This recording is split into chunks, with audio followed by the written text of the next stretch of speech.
Hello and welcome back to the IBS Freedom Podcast. I'm Nikki and I am joined by the wonderful and talented Amy Hollenkamp. We are going to be so in the habit of doing this, Amy. We're going to share our Instagram handles at the beginning of the episode for like the third episode in a row. So high five for us, first of all, because we're remembering to do this. My Instagram handle, if you are on the gram, and also it's the same thing on TikTok, actually, for the record, is gut.microbiome.queen. And Amy's is Amy_Hollenkamp_RD. That's right. So if you enjoyed this episode, you can learn more with us on the social media.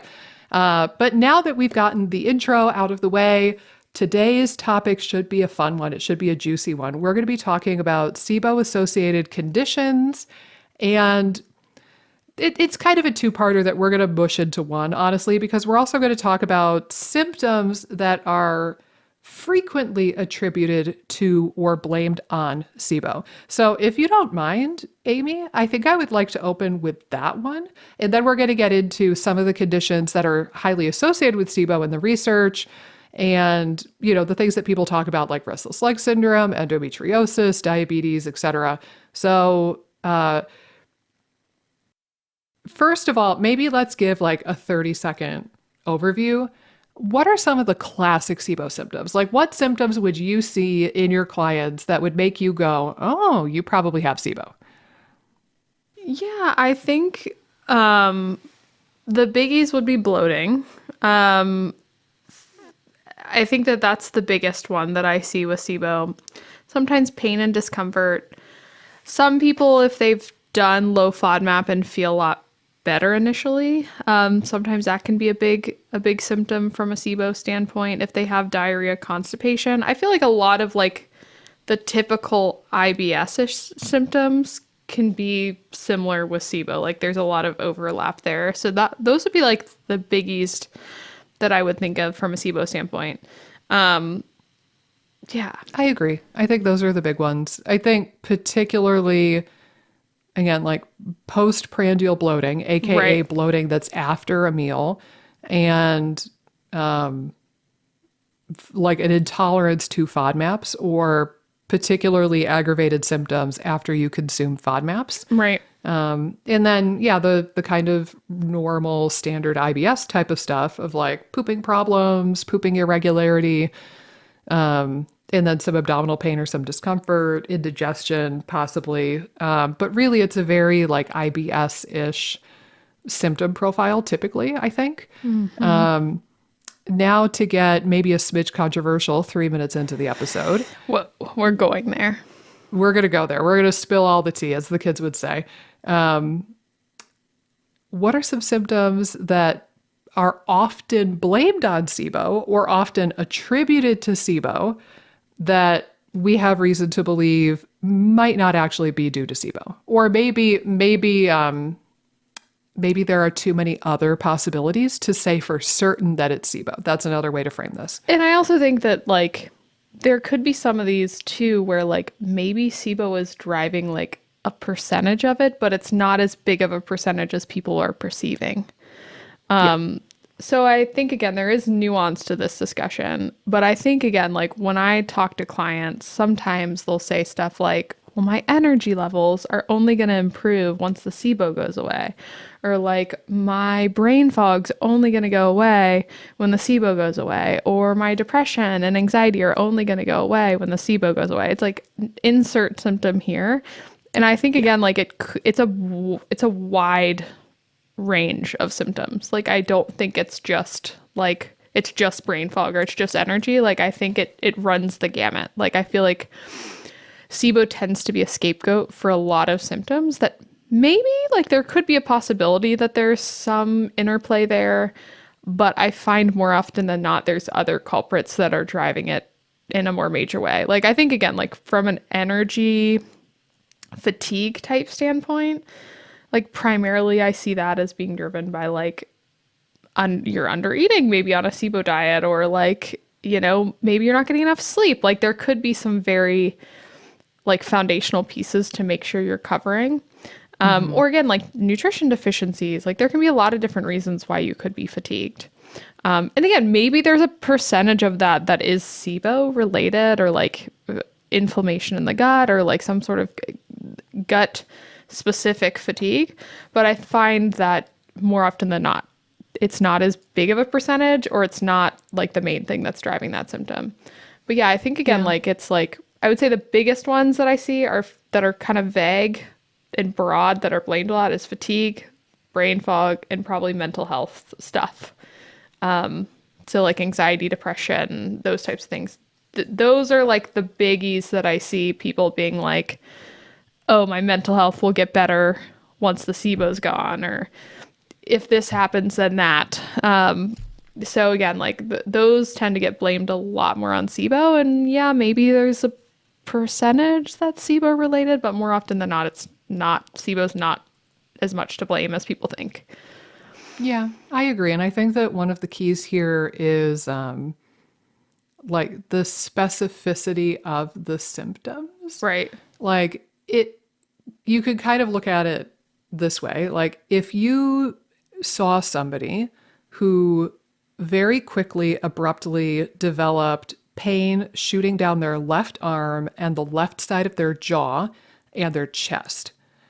And maybe you happen to know that this person is overweight and is on, a lipid lowering drug and they're sedentary. Like that scenario is fairly specific, and those symptoms are fairly specific for a heart attack. You wouldn't necessarily think that those symptoms are because of SIBO, right? Right. So like there's the spectrum of symptoms that are super, super specific for one condition and one condition only. And then there are super non-specific symptoms on the other far end of the range that could be related to anything and everything, but that also means they get blamed on anything and everything. Right. So you could go, and here's a way to kind of frame it too.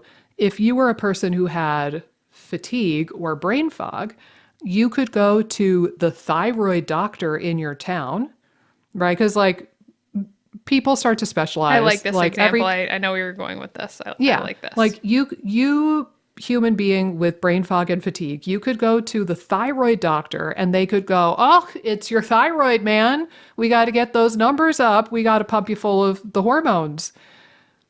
Same exact person goes to the Lyme disease doctor in their town. Oh, well, that's clearly the Lyme disease. Oh my God, we have to nuke it with antibiotics. Same person goes to the mold expert in their town, and they are told, oh, brain fog and fatigue, that's a symptom of mold, man. We got to get you detoxed from the mold. All right. Same person goes to the gut health specialist or the person who's more aware of SIBO, and the same exact symptom could be easily blamed on the SIBO. And like, you're getting the sense that not all of these are true, right? Like, I know to us listening to a podcast that's focused on gut health, and presumably you have been in the gut health journey for some time, dear listener. Like, I think that because we're kind of sucked into this world, and this is like our house, our bias, these are the blinders that we happen to be wearing, is that everything is gut focused. It sounds believable to say that the brain fog or the fatigue is due to the SIBO. But when you start thinking of like that patient's journey where they go from doctor to doctor to doctor to doctor, and every single doctor is saying, oh yes, it's because of this. Similarly, that person could go to a dietitian and find out that they've been horrendously under eating, or maybe they're deficient in B12 or iron, and they're brain fogged and fatigued out of their mind because they have inadequate intake of one or more nutrients. Right. So again, like you've got to try to check your bias in whatever way you can. And yet again, I feel the need to say I blame my profession on this, because one of the ways that I think the functional medicine space and like influencers in general convince people to spend money with them and get that buy-in and that compliance that we all want from our patients, one of the ways they do that is to try to like hit a pain point for you. Like if they know that your fatigue is super, super important for you and that's your number one priority, they'd better figure out a way to relate your number one symptom to the tools that they have available to fix the symptom, right? Like if you go to a doctor and they're like, oh, you have SIBO, but it's not related to your top 3 chief complaints, the likelihood of you being a compliant patient and spending a lot of money with them and having longevity at that office is really low. But same situation, if a doctor can say, oh, you have SIBO, and it can cause all of this, and all of your problems could be due to SIBO. We just have to treat the SIBO, and you're going to feel like a marathon runner, and it's going to be amazing. There's a high likelihood that you will follow through, and you'll proceed with many months of care and spend a lot of money with that particular practitioner. And like, I don't know if people are doing this maliciously. I want to say that they're not, because I have more faith in humanity than that. But it's something to keep in mind that, again, these non-specific symptoms could be due to any number of conditions. Maybe SIBO is one, but I think the likelihood for some of the ones you rattled off, like brain fog, fatigue, anxiety, depression, like the likelihood that SIBO is a primary driver of any of those things, I think is pretty low. I think that there's got to be at least 2 factors, if not numerous factors driving that. And probably SIBO is not the primary. Right. I wholeheartedly agree. And maybe again, like one of an underlying variable that's driving the SIBO is also driving the fatigue or the brain fog. Like there could be aspects of that too. Yeah, like iron deficiency. Right, exactly. I think that, it's one of those things. We did a recording of, treating SIBO or addressing SIBO without antimicrobials. And again, in the same vein of that episode, it's like you have to work on the fundamentals and like try to address obvious things first. Now I'll have people come to me and say like they're so fatigued and like have so much fog, and like we're reviewing their symptoms. Well, they also have like tons of symptoms of blood sugar abnormalities, like their blood sugar swinging all over the place. They can't sleep because of that. So then that's affecting the fatigue. So like, again, more often than not, I think like a skilled provider, doesn't have to be us, can kind of look at your symptomology and look at different obvious signs that again, like I would rather address the obvious sign of you potentially having blood sugar issues and like maybe your meals aren't balanced or you're not getting enough total nutrition or you have gaps in your nutrition. Like I'd rather look at obvious fundamental problems first and see how the fatigue is affected or the anxiety is affected. I think more often than not, some of the fundamental things can help a lot with things like fatigue and brain fog. Now, again, there can definitely be some nuance there. And again, I think like I was just on Instagram today and I was kind of laughing because this is also something that I see all the time. Like there was a dietitian that had posted something like, your cravings are being driven by gut bacteria. And it's like, okay, how often have I heard that a million times? But again, like for that particular symptom, I would say like 9 times out of 10, it's not that. 9 times out of 10, it's like blood sugar abnormalities or macronutrient gaps that like aren't fitting the person. Like they need more carbs, so their body's craving carbs. Like, yeah. I was just gonna finish with I have people come to me all the time and say like, oh, I'm like a sugar addict and like I can't stop. I just crave sugar all the time. And it's like, well, your body needs sugar, I guess. Like maybe it needs carbs. Like, so I think again, like sometimes by just having SIBO as the scapegoat or SIBO as the thing to blame, you're also again very blinded by really obvious things that could be driving the fatigue. And again, I've been there too. I feel like earlier on when I worked with people, I feel like I thought, SIBO could be way more of a primary driver of brain fog or fatigue or like some of these kind of more broad general symptoms.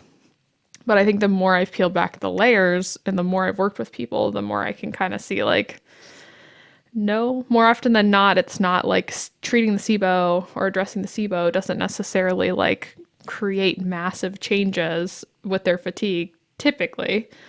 Again, what typically will help with fatigue, especially if it's blood sugar related, is eating balanced meals, trying to figure out what macronutrient intake makes sense for that individual. Well, everybody just needs to go keto, though. Yeah, If true. you have blood sugar issues, just go keto True. and you're cured. True. We have a whole episode on keto, people. Don't freak out. We're not like overwhelming fans of using it, but we talk about the pros and cons and kind of like the evidence for it in that episode. So before you like write a hate comment on YouTube, just go check out that episode so you get the full story.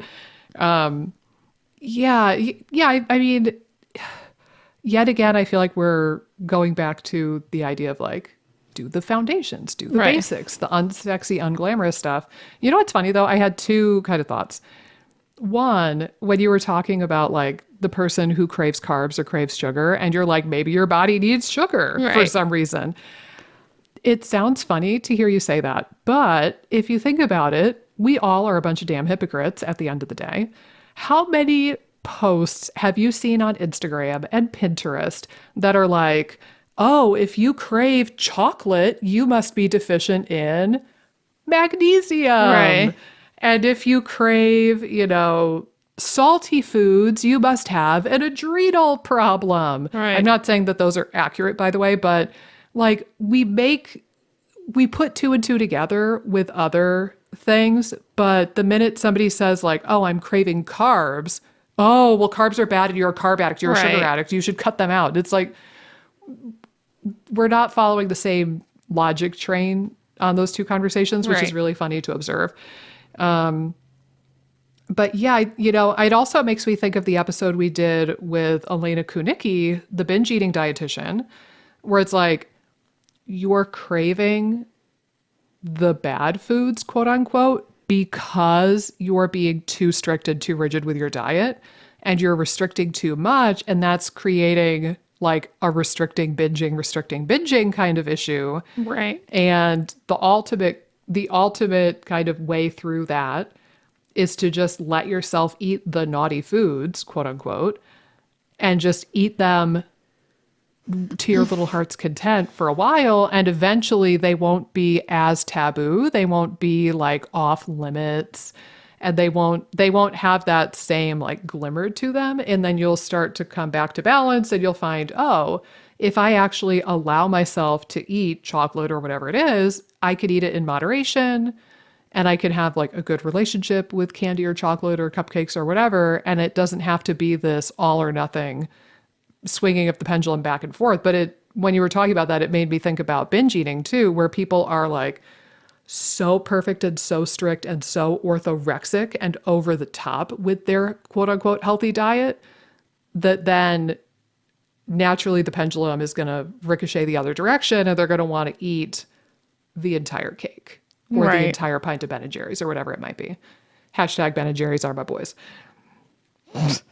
But Yeah. yeah, I No, think exactly. going back to nutritional adequacy is always a good idea. Not SIBO specific nutrition, like not a SIBO diet, but just like you are first and foremost a human being, and are you getting adequate nutrition for a human being? Right. Like first and foremost, you need to feed yourself. Like again, any idea that you could starve SIBO is false, but or again, not Or proven. at least we have no evidence Right. for it. Not proven. So yeah, I mean, again, I think like those are probably the biggies, is like the mental health stuff, the fatigue stuff, the brain fog stuff would be like the ones that I see like really commonly where people are like, oh, this is that, or I had another one to share. Can Yeah. I interrupt you Yeah, for the go ahead. 15th time? I had texted you about this just the other day too, going back to the mental health thing. The hoops we jump through to avoid therapy and avoid actually addressing our mental health are astonishing. And again, like I don't say this to pick on people, but it is just kind of comical in the broad sense with human beings. So I shared with you, I joined one of those like challenges, like they do like a 5-day challenge in a free Facebook Right. group, and then they pitch you on a paid offer. And I think it was all about like somatic work. was it like tapping type? I don't remember now because I never did any of the classes. I was Oh, not very God. committed. But anyhow, so I joined this thing and I'm in the Facebook group for it, and I forgot to unfollow it from my newsfeed because I hate following groups now. Right. So I've seen some stuff. Well, one of the group members posted that a lot of people are asking, like, oh, I have X, Y, and Z symptom. Has anybody healed this thing in this particular program or with Right. this type of work? And somebody posted and said, I have night terrors and I have very vivid nightmares where I'm being like strangled or somebody's trying to murder me. And it's a recurring like nightmare and I get night terrors and it's terrible. Has anybody had luck with that in this program? Well-intentioned but dumbass people. I kid you not. Somebody commented and said, that's inflammation in the brain and if you get your inflammation down it'll go away. And I'm like, and then another person said something else that was asinine. I forget what it was now. But like all of these, frankly, non-medically trained people weighing in on somebody's mental health condition. And I was the only voice of reason, in my opinion. I was the only one who was like, hey, these are all great, but if you have a significant, I'm trying to be like nice Right. about it. Like, really, I wanted to say these are the dumbest AF things I've ever heard in my life. Everybody here's a moron. But I didn't say that because I was trying to be nice.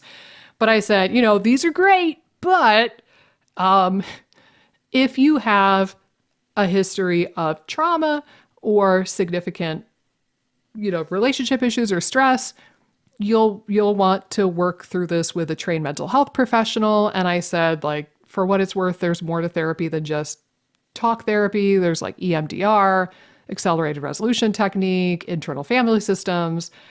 And sure enough, the person replied to my comment and said that they have a significant history of trauma.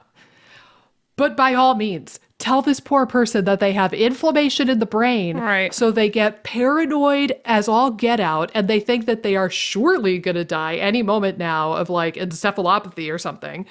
Like these people in these Facebook groups have no idea what they're talking about. And it drives me bonkers because they say it with such authority.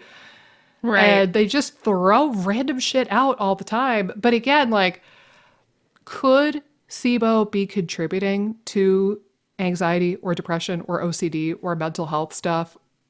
Sure. But like, does that give you free rein to ignore the mental health side of it and ignore like the stress management and your relationships and like your work stress and whether or not you have time for yourself to do hobbies and things you enjoy and like it just dropping a bomb with antimicrobials isn't going to be your answer. Not 100% of it anyway. Like you still need to tend to your mental health and your stress and your relationships and your sleep and all of the other stuff that we're talking about. And it's kind of mind-boggling that somebody with a lot of stress or a lot of trauma could be like, oh, I just need to take some berberine and all of my anxiety will go away. Like, get a grip, folks. Come on. Yeah, well, I feel as though it's one of the scenarios where you still have to, in any case, probably do some things that are going to help better your diet and lifestyle to really overcome any issue that you're having from a medical standpoint. Like if you're getting poor sleep, whether you have cardiovascular issues or gut issues or hormone issues, like that's going to affect all of those conditions. And so again, I feel like it's this idea of like fix the obvious things that need to be like adjusted anyway. Like put more emphasis on the things that like, again, if you're not sleeping are going to hold back your gut health and your health in general anyway. Like everyone should be kind of like striving to not be perfect, but like be better at sleep or again, like work on your mental health and make sure you're doing like self-care and, some of these things that like should be worked into your diet and lifestyle anyway. Like if there's gaps there, I almost think of it as like a deficiency. Like if you have lifestyle deficiencies or nutrition deficiencies, like those can cause dysfunction just in general. So the more you can address those and kind of see where things like fatigue and brain fog end up, like that will give you a much better baseline to determine like, is the SIBO contributing and like to what degree? I think what we're saying is like, typically it's not the degree that most people think it is. It could still be there. And again, like maybe someone does have significant brain fog from some of their gut issues. Again, like, but I think usually those are more the exception than the rule. And people tend to overemphasize some of these broad symptoms and blame the SIBO too much when maybe it's only like 10% of the equation versus thinking it's like 90%. You took the words out of my brain before I could even put them in my own mouth. Oh, I was man. thinking my next point was going to be, with some of these symptoms, people, I think from my experience working with people and talking to people, I think a lot of people believe that, like if I clear the SIBO, then my anxiety or brain fog or fatigue or depression, like that'll get 90% better. Right. And like 10% is due to other stuff. And it's probably flip-flopped where it's like maybe 10% directly due to your gut. But as we mentioned earlier, there could be things that are facilitating the SIBO, and they are also facilitating some of these problems. So like iron deficiency being one, like let's paint a picture. Somebody has kind of low stomach acid or insufficient stomach acid, and then that disrupts their motility and their digestive process. Well, now they get indigestion and they get more bacteria in the small bowel and their motility kind of goes out the window. And now they get SIBO, but like they also become iron deficient because you need stomach acid to break down and absorb iron. And now the iron deficiency is creating brain fog, fatigue, maybe even some thyroid problems, metabolic impairment. Like we've got that. And the iron deficiency is probably directly fueling the SIBO because now the vagus nerve can't work efficiently. And now your motility super goes out the window. And it's this tangled web of stuff, right? Like the two of them are related.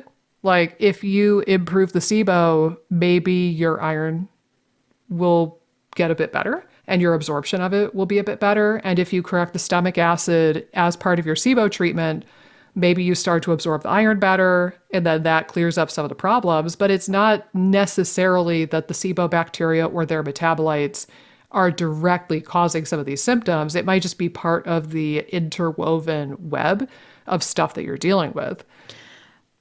Yeah, I really like that you are saying it's like a web because that's a good way to think about it. And I think we're not saying this to kind of be like, you're blaming too much on the SIBO, like being, I don't know, sort of sassy.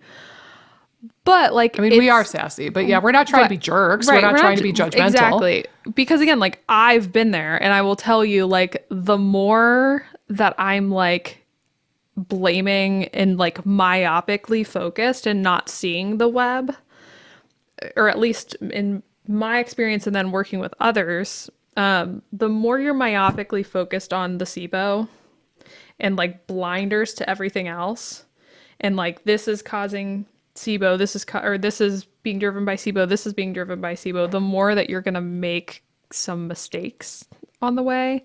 Sometimes mistakes that are digging you deeper into a hole that you don't want to get stuck in.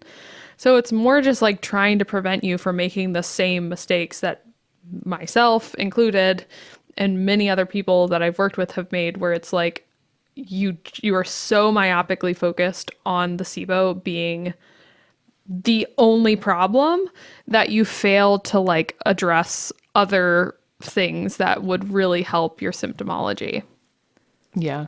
Yeah, honestly, I feel like one of just a few really big recurring themes in this podcast and both of our work is trying to encourage people to not hyperfocus on the gut, which is so ironic because like we both are gut health experts, but also we're kind of poo-pooing the idea of gut health expertise because like you don't necessarily need to hone in on it 100%. Like maybe you focus on gut specific stuff for 20% of your journey, but then the rest of it is other stuff.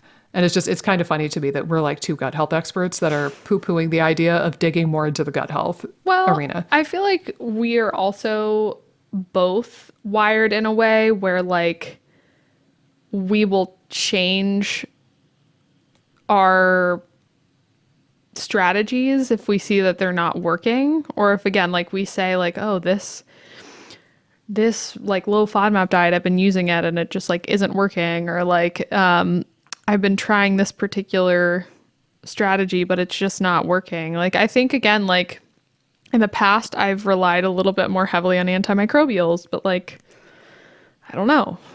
It doesn't work necessarily in all cases, and like you want to use them selectively. Like so again, you learn as time goes on. And I think again, like in my own journey, working with other people, again, maybe in the past, like early on being a practitioner, like there certainly could have been times where I was blaming certain things on like, oh yeah, I think like that really could be the SIBO. Like you might feel a lot better if we just do some clearing or something like that. But I think again, just because of our experience and how many people we've worked with at this point collectively with IBS, SIBO, and other gut issues, like it's just something that we can kind of see like now just with so many data points that we can see again, okay, like more often than not, like clearing the SIBO doesn't just magically help the anxiety just go away or the brain fog go away in most people, you know?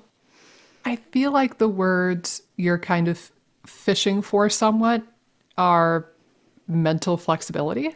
Yeah. Like if you or your provider are mentally rigid and you've got those blinders on real tight and you're not looking outside of that narrow viewpoint, that's where you start getting into trouble. That's where you get the Lyme doctor who diagnoses literally everybody with Lyme disease. That's where you get the mold doctor who diagnoses literally everybody with mold. And the SIBO doctor who diagnoses everybody and their brother with SIBO and attributes everything to the SIBO. Right. But if you're able to learn along the way and you're able to be mentally flexible and like kind of check your own assumptions and check your own biases, that's where you could really make the magic happen, I guess. Like, and this is something I've said before too. So I've been on YouTube for a couple years longer than we had been doing this podcast. And throughout the 5 or 6 years I've been on YouTube in particular, one of the most common questions I get is, well, what's your SIBO protocol? Or what's your Candida protocol? Right. And I'm kind of at the point where I hate the word protocol, because the idea that we could just have a protocol to treat something this complex is absurd to me. Right. And I think maybe dangerous. But I'll share, I'm in a lot of professional forums with nutrition people and functional medicine doctors and naturopaths. And one of the most common questions that practitioners ask other practitioners in those groups is, what is your protocol for X? So even though these communities, functional medicine, naturopathic medicine, et cetera, holistic, integrative, even though these people are claiming that they're different and they're not like conventional medicine and they're special, I don't know, like it seems like they're just developing natural protocols for conditions. Like they're using natural stuff, right? Like instead of a cholesterol lowering prescription drug, maybe they're giving you red rice yeast extract. Right. They're practicing green allopathy more often than they would like to admit.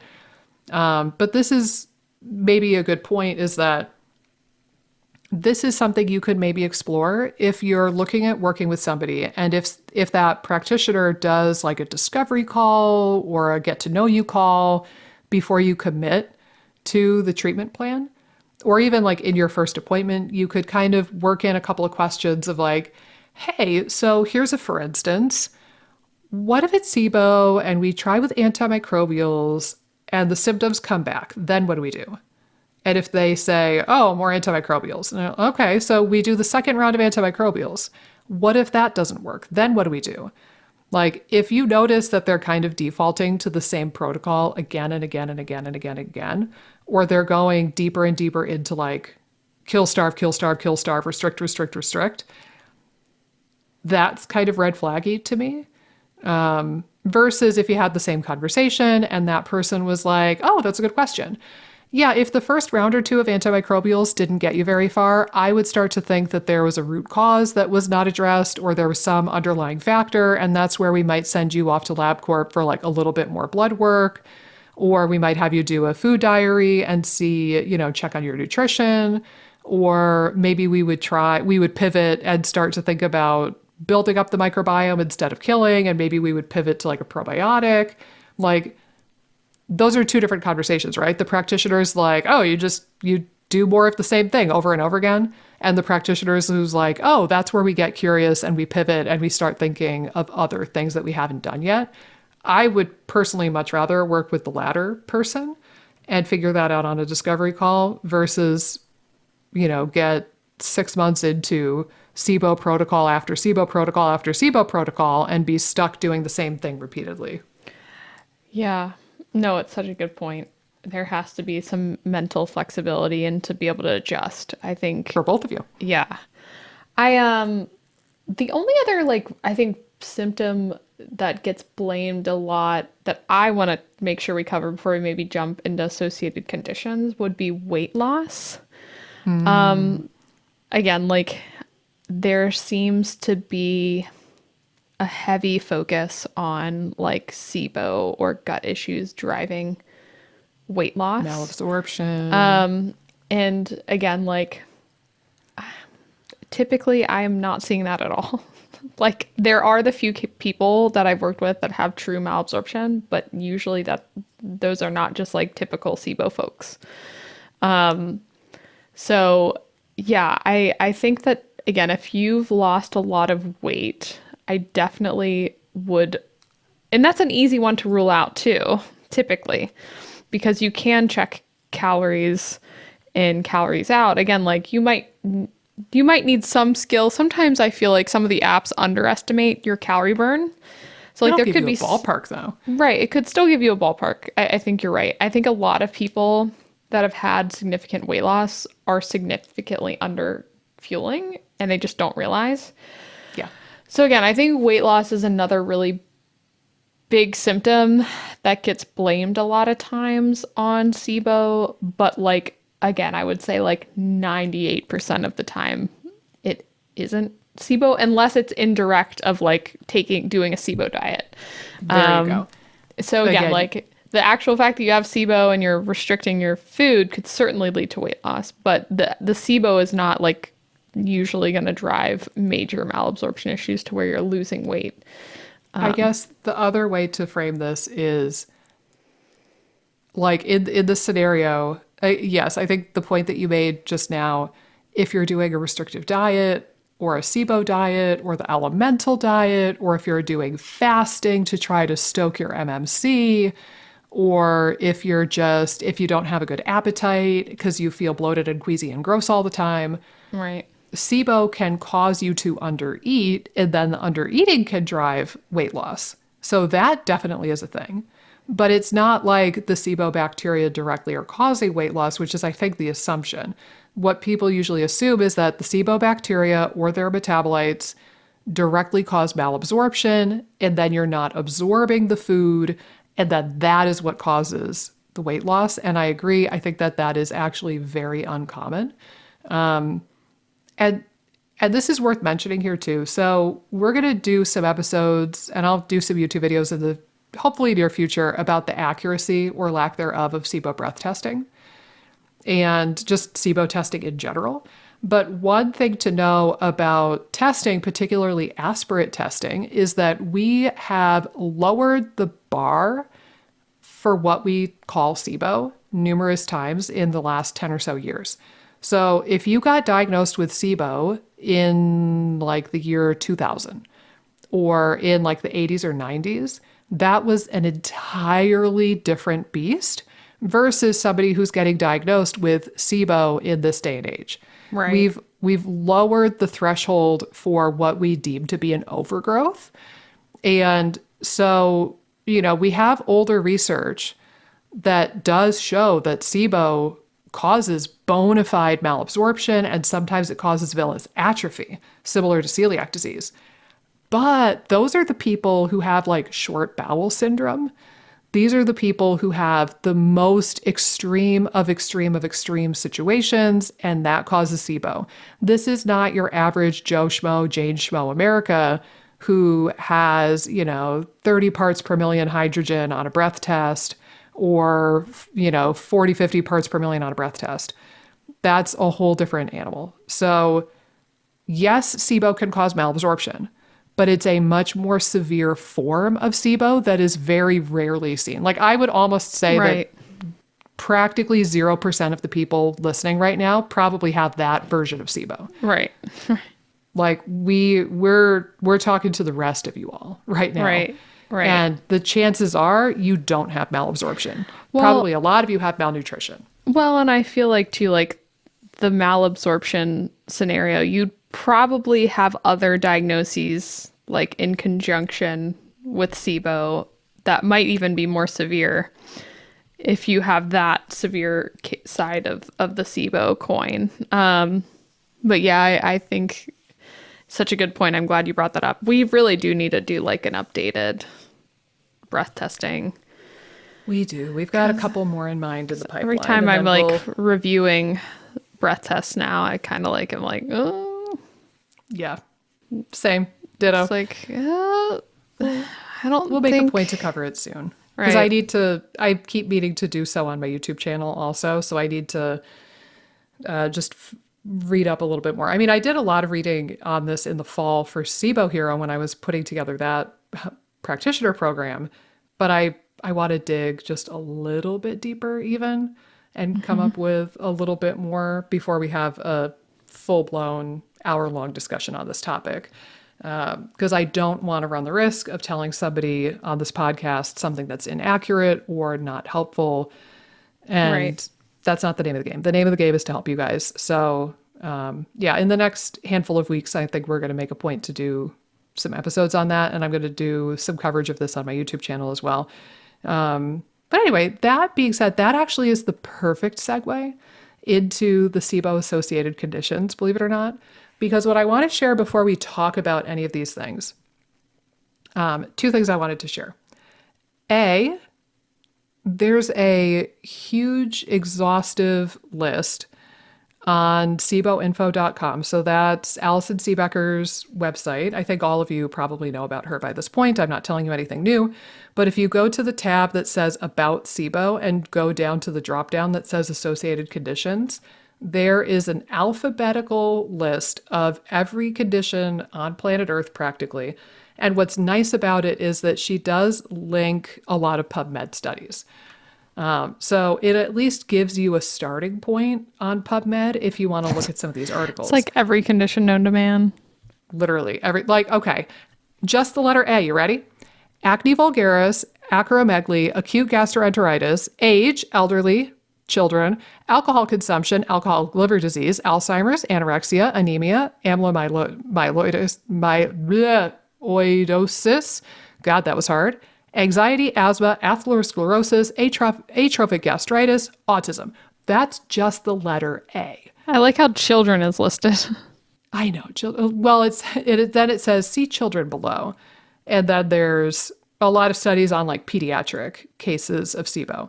But anyway, the point is this is a huge mile-long list.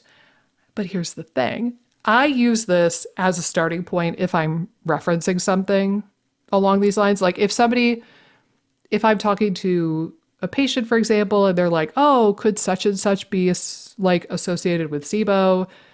I might reference this. Or if I'm doing YouTube videos about SIBO associated conditions, I'll kind of use this as a reference point to get a couple of PubMed articles to get into that research mode. Not all of these articles are strongly in favor of the association. So like just the fact that there are articles listed on her website doesn't intrinsically mean it's a slam dunk. The other thing to know, and this is why this was the perfect segue, is that if you really want to know if something is associated with SIBO, you need to look at the research article and see first of all, like, what were the numbers? Because sometimes you see articles where it's like 20% of people with SIBO have this condition, and 17% of healthy controls have this condition also. Therefore, it is associated with SIBO. And it's like, I don't know, man, that's not very profound and wow. Right. So, what's the difference between like the SIBO people and the non-SIBO people with reference to the condition you're looking at? Because sometimes the numbers are not that convincing. Right. But also take a look-see-loo and see, how did they diagnose SIBO? Like, what was their criteria? Were they using an aspirate study with the super, super low, ridiculously low threshold where like practically everybody on planet Earth has SIBO at that point, like 10 to the third that they're using now? Or were they using a lactulose breath test, which overdiagnoses SIBO out the wazoo? Were they using glucose breath test? Were they using a different type of breath test? Were they doing like a gas sensing smart capsule, which is a bit newer? So you've got to really critically look at these papers before you say, oh, see, it's associated. So that being said, taking this with a huge grain of salt, let's just make mention of a handful of the conditions that come to mind. So if you think of SIBO, conditions that are associated with SIBO, what are some of the big ones that come to mind? And then let's spend a moment or two on each of them. Not to put you on the spot. Yeah, I think the big ones that kind of come to mind for me, Hashi's being a big one, Hashimoto's. I think rosacea is one that I think, or like some like more intensive skin stuff, like sometimes autoimmune. I think autoimmunity maybe across the board, but some more specifically than others. Like I think again with thyroid stuff, because of the motility slowdown potential, it can be more problematic. I think Ehlers-Danlos is one that I've seen more associated with SIBO. Again, liver, fatty liver, alcoholic liver issues could certainly be one. Restless leg. Those are some biggies, I would say. I think like, again, like gallbladder issues or even gallbladder removal, I think can be more associated with SIBO. Those are the biggies that I feel like are semi-common. Any like endo's another one. Yeah, I feel like those are some of the common ones that are talked about, certainly. Right. I think the only other one I would add is diabetes. Oh yeah, for sure. Like pretty strongly linked as well. But again, like when you get into the research on these, you've got to start questioning, like, I don't know, is it strongly associated with SIBO, or are we just over-diagnosing the crap out of SIBO? Right. With crappy, pun intended, testing methodology. I want to start with endometriosis. If we can, maybe let's just take a couple moments for each of these. I want to start with endometriosis because this one really, really surprised me. When I was looking for a guest to come on the podcast to talk about endo, I took to the Instagram and I started creeping on / following a couple of different like endometriosis experts. And we did record an episode. It was with Cindy. I forgot her last name now. But she's a pretty good follow. If you go back to season 1, we did an episode. I think it was episode like 70 or 80 something, I think. Look for the episode with Cindy, all about endometriosis on this channel. But what's interesting is a lot of the endometriosis sphere talks about SIBO a ton. And they talk about endometriosis being highly associated with SIBO. But what I was surprised by when I was researching this for SIBO Hero is that I couldn't find a single article documenting that. Yeah. Which is weird. So weird. So I don't know what to make of it. I don't know how the internet has decided that endometriosis is like one of the most common associated symptoms with SIBO or conditions. But I found nothing on PubMed and I found nothing on Google Scholar. So I was even looking for articles that are not indexed on PubMed. found nothing. So I don't know, like, is it really associated with SIBO? I think that's kind of up for grabs, actually. Yeah. Well, and not to, sorry if you want to finish. I was just gonna say that like I think probably where the majority of it comes in is like thinking about adhesions. Is probably again from my standpoint where there's been such a more strong association. Now I think again like even if someone has adhesions from endo or like, you know, internal type scarring from endo, like I don't necessarily think that means that you're doomed. Like, I think, again, there's this mentality of like, oh, you have endo or you have some of these associated conditions. Your SIBO is harder to treat than anyone else's you're hosed. SIBO. Yeah. And it's like, haven't seen that. Like, I haven't seen people that come to me with SIBO and endo and it be like, you know, impossible to work with. Now, again, I think sometimes like probably managing the symptoms can be a little bit more confusing. Like, is it more of an endo related symptom or specifically a SIBO symptom? Like, it could be, I think people could get confused at times of like what's driving what when you have something like endo going on. But like, I don't necessarily think that you're like doomed because you have endo and SIBO together.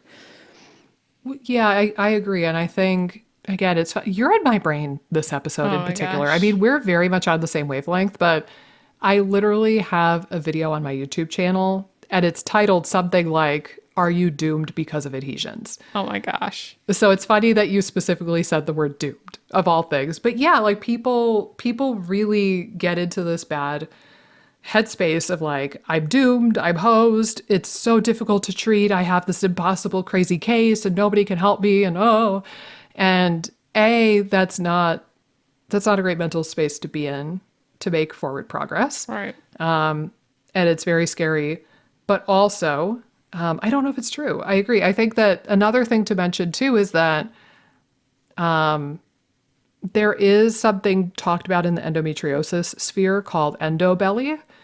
And just this idea that like endometriosis and like the prostaglandins and the inflammation in the tissue, that alone can cause bloating and like some degree of abdominal discomfort.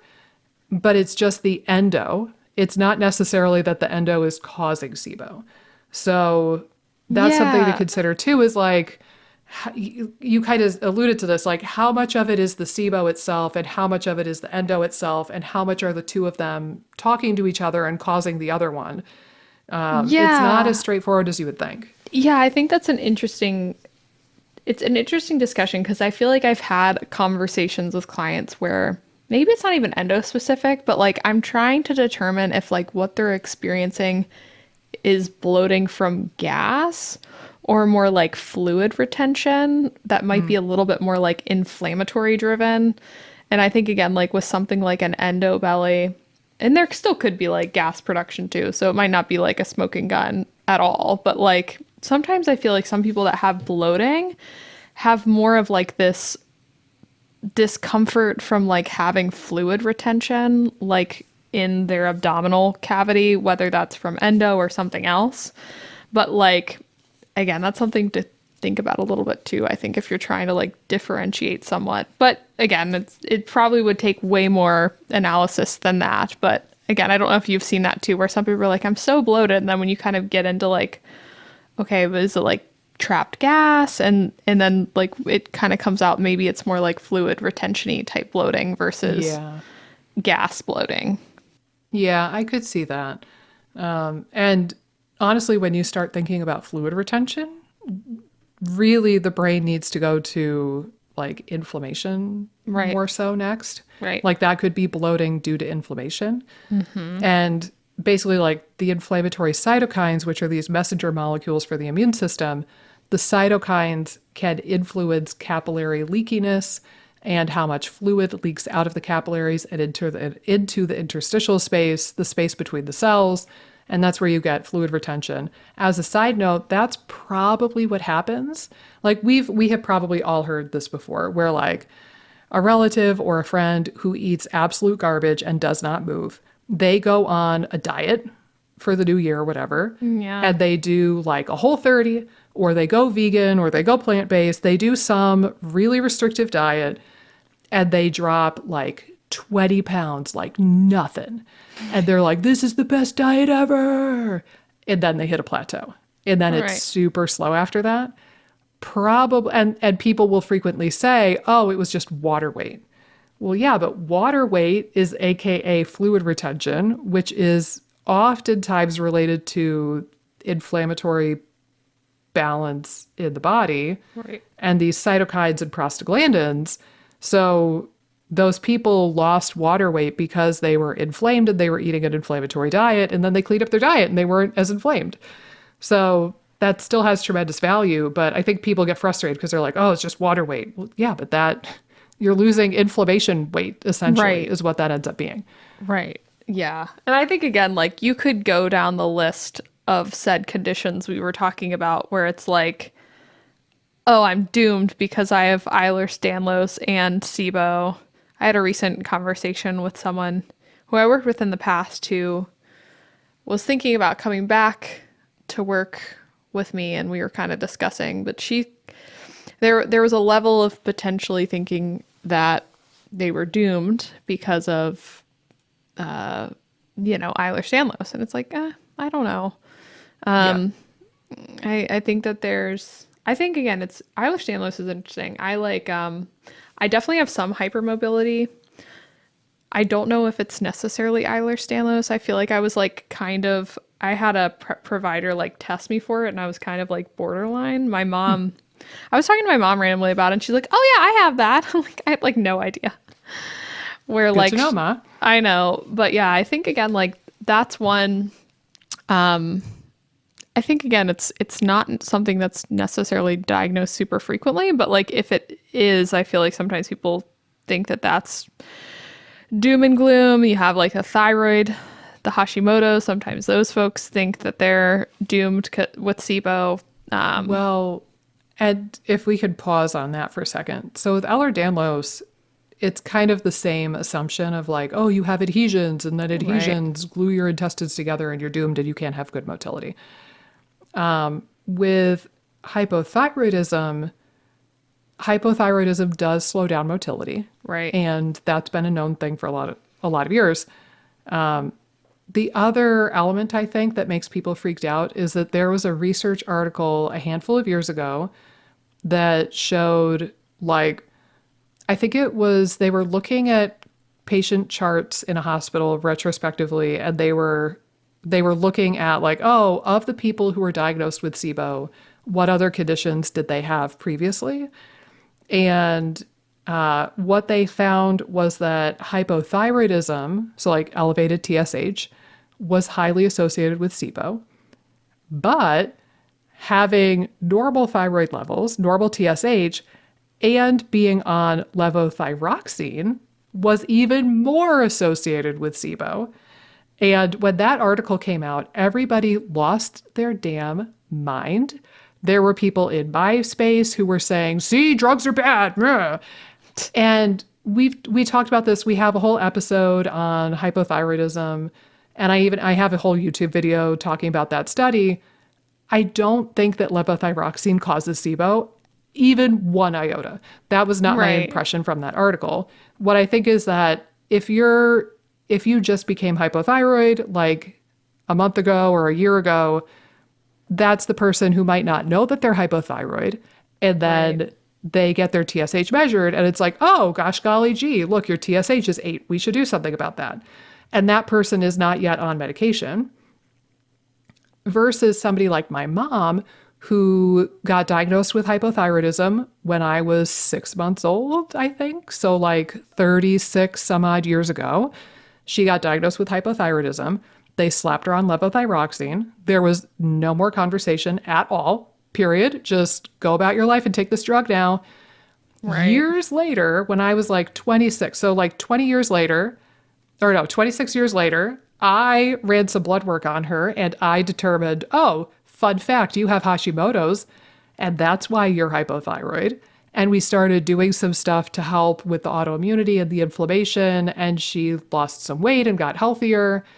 But like, you look at somebody like my mom who was already on levothyroxine, she's had an autoimmune process raging behind the scenes for decades versus the newly diagnosed person. Maybe they've only had the autoimmune issue and the inflammation that's associated with that. Maybe they've only had that for a few months or maybe like a year. So I think the difference is that we're looking at people with a moderate amount of inflammation versus a longer standing history or more profound levels of inflammation. And I think that's what is associated with SIBO. And we were using the levothyroxine and the TSH marker as a proxy to determine or to judge that. Right. No, it's such an interesting thing. I think I might have tagged you. I got in a little, like, I was commenting on another gut health dietitian online had posted. Did you get in a brawl? No, it wasn't even a brawl. It was very friendly, but like, it was kind of like, I don't think her response was that great. Like, again, because I was like, oh, because she was posting like, oh, thyroid hormones are like not good for SIBO. Boogie And I was like, oh, I think like the study you're referring to, like I might like revisit it because I don't think that that's necessarily the conclusion. Like you said, like it's more of a proxy for like how advanced the thyroid disease and like the autoimmune process has gotten by the time they're on meds.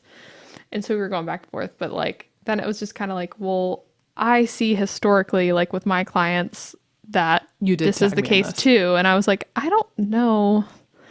Okay, like again, maybe that's so. I don't know. I don't know her clientele, but well, or maybe we're hitting that mental rigidity thing, right? Like, I don't want to look like I'm wrong. I'm not going to question what I posted on Instagram, and I'm just gonna, I'm gonna deny what you're saying. Yeah, it's that's honestly kind of red flaggy to me too, in a way, is when people do get some criticism and they just like dig their heels in that deep. Right. Yeah, that could be a little bit red flaggy. I'm like, okay, bye. You're not willing to learn. Cool. Well, and again, like, I don't know. I was like really nice about it, of course, but I was just like, okay, this is like, it makes me nervous though too, because again, you'll have people that are like frantically then trying to get off their thyroid meds when they potentially really need medicine. So it's like, and then they get worse. Right. Unsurprisingly. Yeah. Right. Yeah. It's a wild world out there. I'm positive from my memory and from knowing you now, I'm positive that you were absolutely so polite and so delightful. I think if any, and I feel like I'm a nice person too, but if either of us is going to get in trouble for being a little bit persnickety, it's usually going to be me, not you. So it is what it is. But okay, let's get back on track for a moment here. So we talked about endo. We talked about Ehlers-Danlos to some degree, hypothyroidism and Hashimoto's. Diabetes, I just want to briefly mention. Again, one of those conditions that has a moderate amount of research on it. We have a whole episode on hyperglycemia and a whole episode on hypoglycemia. I forget what episode number that might be, but go check those out if you want to learn more about this. But one study that I mentioned in there, and I think one of the mechanisms behind why diabetes is associated with SIBO, is that there was one research article I mentioned in that hyperglycemia, high blood sugar episode, where they were measuring the girth of the vagus nerve. So remember, gut-brain axis, controls motility, stomach acid, enzymes, bile, you name it. If it's between your collarbones and roughly your, top of where your underwear is, if it's between those 2 points, it's probably controlled by the vagus nerve. They were looking at the girth of the vagus nerve, the thickness of it, and they were able to show that diabetics had profoundly smaller vagus nerves compared to healthy, normal people who did not have blood sugar issues. And basically, like, having high blood sugar, especially for a prolonged period of time or very severely, is very inflammatory and very disruptive to the nervous system. This is why we call diabetes, or this is why we call Alzheimer's type 3 diabetes now, because diabetes is incredibly highly associated with Alzheimer's disease too. It's damaging the brain. It's very toxic to the brain, for lack of a better word. But similarly, the gut-brain axis, part of your nervous system that controls motility and stomach acid and all of these functions we need for healthy digestion, that part of your nervous system also gets fried when your blood sugar is too high for a prolonged period of time. So again, like, I forget what the number was exactly, but the girth of the vagus nerve was like half that of the healthy controls. Right. It was way, way different and much smaller. So that's probably one of several mechanisms, is disruption of the gut-brain axis and all of your digestive function because of the high blood sugar. Yeah, and it's interesting because like the reason why blood sugar is more inflammatory, I feel like for the nerve cells in general, is just that there's no real mechanism controlling its entry. So like with other cells, insulin kind of unlocks the door and lets glucose in, but with nerve cells, like they don't need that. The glucose just comes right in. So like if there's like really high fluctuations of glucose, tend to really like fry out the nerve cells, and create, again, like you're saying, a lot of inflammation. And I think there's like diabetes for sure, like you see such an intense like nervous system inflammation presentation, especially if they're having like neuropathy or like delayed stomach emptying. Like you can really see like more extreme cases of that. I do think that there have definitely been clients that I've worked with that have been more like the pre-diabetes or like heading that direction. Like their hemoglobin A1C might be just like gradually going up. Or again, like they're kind of, it's not super common, but like I have worked with some clients where like their A1C is like technically pre-diabetes level, or they're kind of in pre-diabetes, or again, maybe they just have wildly swinging blood sugar levels and sometimes they're going a little bit higher. Like I think that that's like a huge driver in general for SIBO, whether it gets to the like diabetes point or not. Like could still stress out your nervous system and your brain gut axis even at lower thresholds, is basically what I'm trying to say. Like even if you don't have outright diabetes, if you know you have like some intense blood sugar swings, or like your levels are pre-diabetic, or you just know you kind of swing high, like it might be something to really pay attention to and work on. Yeah, and I like that you're mentioning swings too, because what we typically look at, like with hemoglobin A1C, that's largely going to look at your average blood sugar level over the past 2 or 3 months. And getting a sense of what the average has been is worthwhile. It's not perfect, but it is worthwhile. But occasionally just doing like A1C is going to miss somebody who has really high highs and really low lows. There is a marker that I'll run occasionally to try to get a sense of this, called glycomark. All one word, GLYCOMARK. I think it's only available through LabCorp still, last I knew. But it's basically, you could read up on it a bit, but it basically helps monitor diabetes or, blood sugar via giving you an idea of like the highs and the lows and how bad they are. So you could have a person with an average blood sugar that's healthy, but like it's pretty stable. Or you could have a person with healthy average blood sugar, but they're eating it away, or their metabolism is such that they're swinging all the way up to 200 and then crashing down to 50 and then all the way up to 200 and crashing down to 50. And that person is going to have an abnormal glycomark versus the person with good blood sugar stability is going to have a normal glycomark. So that's worth that was considering me. potentially. That was me too during my journey. I would like, my A1C was always like 4.9 or like 5. Like it was always a good thing. But my glucose would go sometimes hypoglycemic. So, and I would say like hypoglycemic for me is really like below 75. I'm not feeling good, but I might not tip super low. But again, like I would kind of go crash and be in like the 80s, 70s, but I would get up to sometimes like 170 or 160, but again, my A1C was not reflective of that at all. Yeah. So yeah, it is really interesting. I think sometimes too, some people have high A1Cs and it's a nothing burger because maybe their cells are just turning over more quickly. So it leads to more of like a falsely elevated A1C. So sometimes if it is like the A1C is a little bit elevated, usually I will say like we need to like explore it. And it again is like probably something, but there's also some people that it doesn't really reflect the true nature of like their average because Yeah. they have kind of their blood cells are turning over much more quickly. Yeah. Yeah. And that's the thing. I was kind of alluding to that A1C in particular is far from a perfect marker.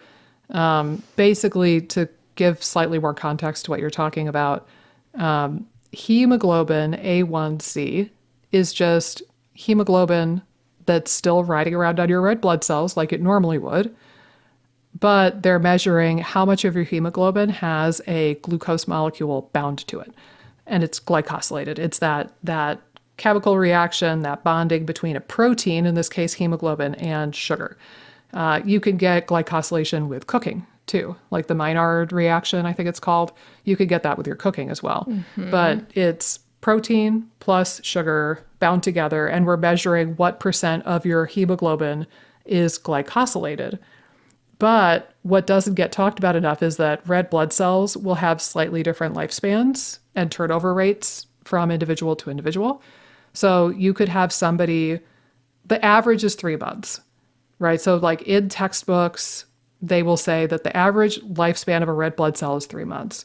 Well, somebody could have genetics and physiology that is such that they are turning over a new crop of red blood cells every 2 months. And they're blowing through them like crazy. And they have rapid turnover.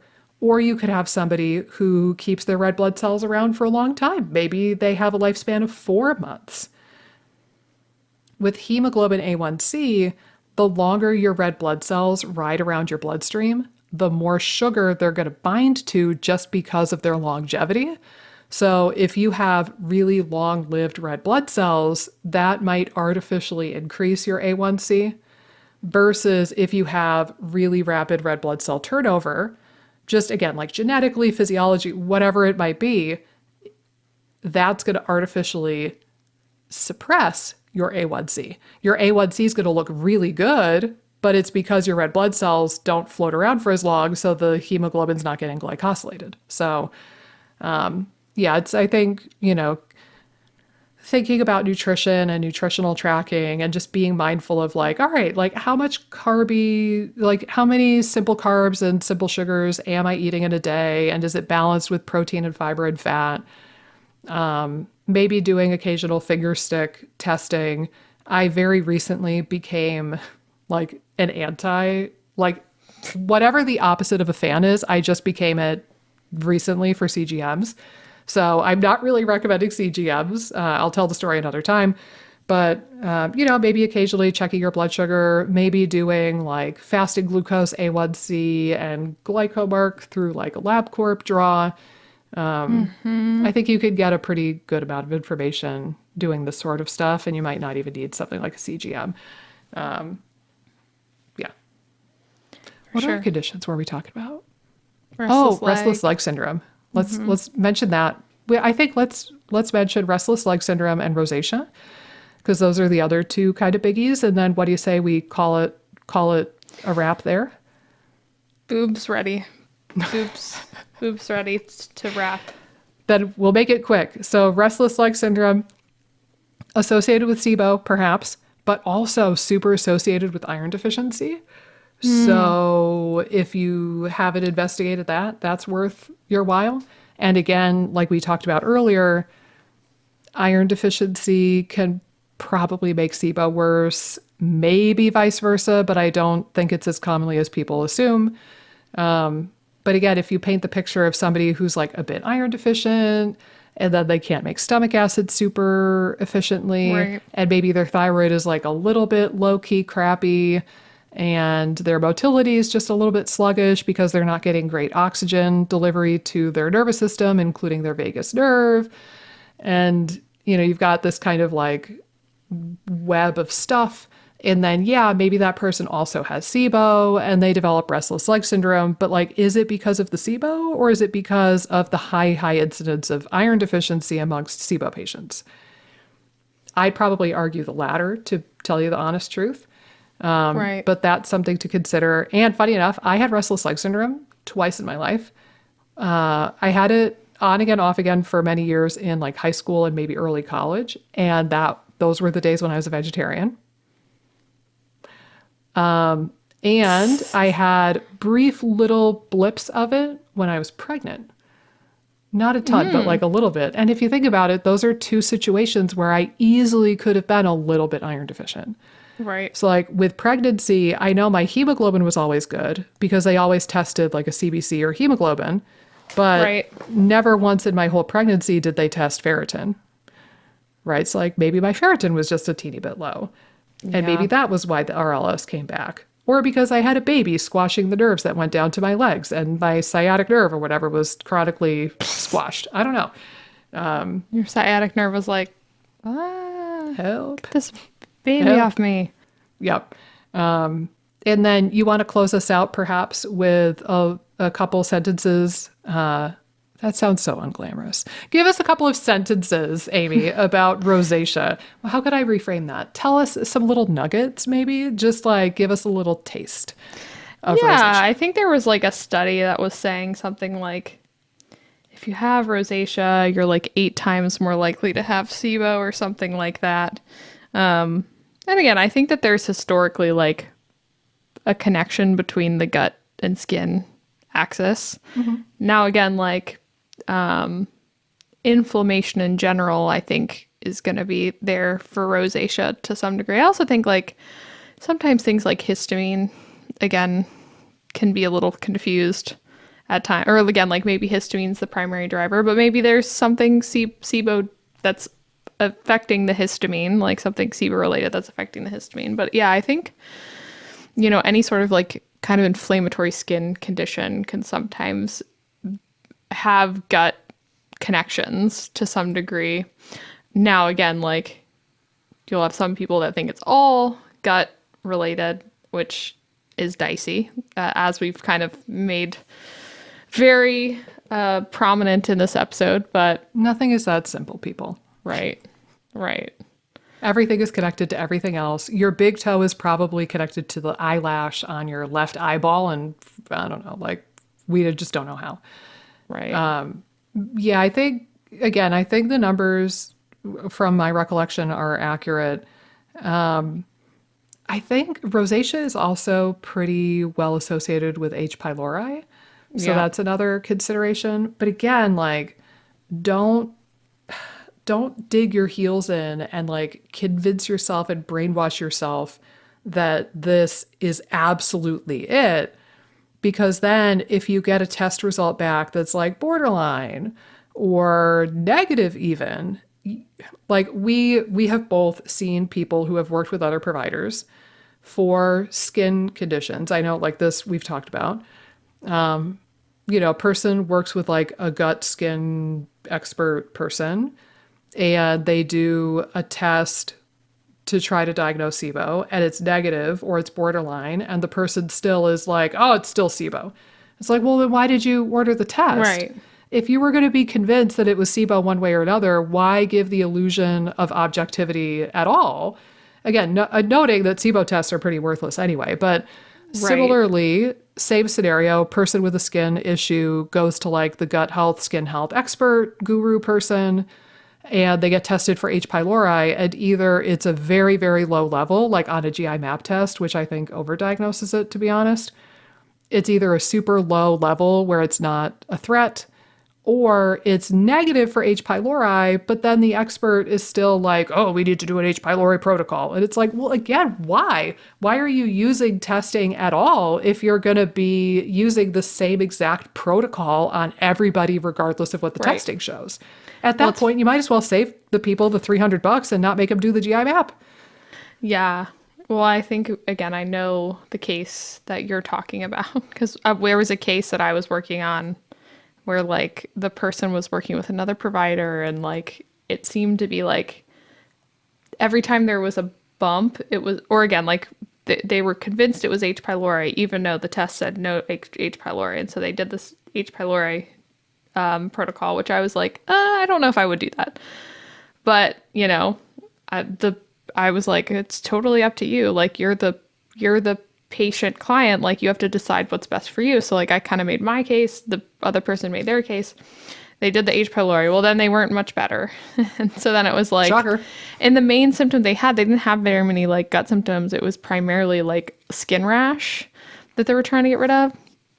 And then it was wild because like at some point, then it was like they were convinced it was parasites, but then the parasites weren't on the GI map either.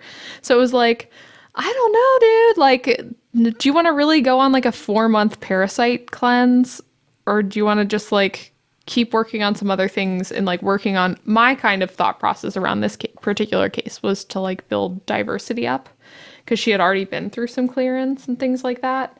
So it was much more like, let's like rebuild the microbiome C, but like that's going to require a little bit more time, kind of like focus on some fundamentals, which again, like luckily she was a really good client on my end. Like she would do everything that I said, but then it was like confusing her because it was like, oh yeah, well actually it could be a parasite. And then like we have to do this really intense like 4-month parasite cleanse. And it was like, oh my gosh. It becomes this situation of like too many chefs in the kitchen. Yeah, it does. Right. It does. And like I've collaborated with people and I'm not totally against the idea of collaboration between medical providers. But sometimes, yeah, when the providers you're working with have two totally different ways of treating, or like if one of them is way more biased than the other, it can make it really tough. But yeah, so yeah, thought I would mention that with rosacea. It is pretty highly associated with H. pylori as well as SIBO. Also, a side note, I have seen skin conditions that are predominantly driven by stress. I remember... And nutrient deficiencies, too. I think like that can be a huge one for skin stuff, too. Yep. Yeah. So don't underestimate those unsexy, unglamorous foundations that we keep harping on. But like, I remember one lady, she had really pretty severe eczema. And, you know, we did some testing and we did some candida stuff. And it helped to a certain degree, maybe like 10, 20%, but really a lot more of it ended up being like nervines and adaptogens and stress management. And like, I remember, and this wasn't as red flaggy at the time as it should have been, but I remember she had like a job and then she worked a retail job or something, or a restaurant job on the weekends. She had not had one single day off of work in like 3 years. Oh my God. I know. I would keel over. I don't know how she pulled it off, but she was pretty convinced that that wasn't a problem. And again, like the bigger thing that we ended up talking about as her case kind of unfolded was the role of stress. And sure enough, like she had something acutely stressful pop up and it totally flared her eczema. And like we got her on some nervines and adaptogens, like herbs that are good for the stress response and helping you modulate that. And that seemed to help. So it could also not be related to the gut whatsoever. It could be something else. It could be sleep. It could be stress. It could be nutrition. It could be, you know, mental health related. It could be something entirely different. But that goes with all of these conditions, I think. Like, just because you have diabetes doesn't mean you have SIBO. Just because you have hypothyroidism or Hashimoto's or endo, it doesn't mean that you have SIBO, or that even if you have SIBO, it doesn't mean that that's driving the condition forward. You could just have both and they could be kind of doing their own thing somewhat separately and not really driving each other forward. But yeah, hopefully this episode helped bring some light to a potentially confusing and potentially controversial subject. The name of the game here on the IBS Freedom Pod is the truth and nothing but the truth. So help me so God. Help us, Chip. Yes. Well, so help us, Chip.